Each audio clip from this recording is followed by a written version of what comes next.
La France s'apprête-t-elle à vivre une deuxième vague de Covid semblable à la première? Une statistique est mise en avant depuis quelques semaines. Il s'agit du nombre de personnes testées positives chaque jour qui connaît une forte augmentation puisqu'il a été multiplié par 7 depuis mi-juillet.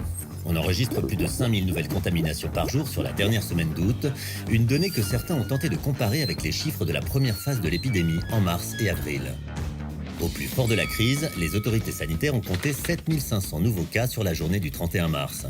Un graphique sur le site du gouvernement reprenant ces chiffres donne ainsi l'impression que la courbe actuelle des contaminations suit celle d'il y a 5 mois. Mais cette comparaison n'a pas de sens, car la manière de compter a changé du tout au tout.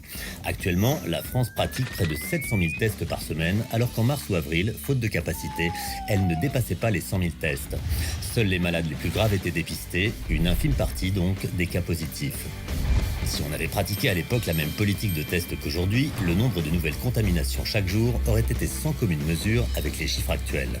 L'Institut Pasteur estime ainsi dans une étude qu'avant le confinement, au plus fort de la crise, le nombre de contaminations quotidiennes était compris entre 180 000 et 490 000.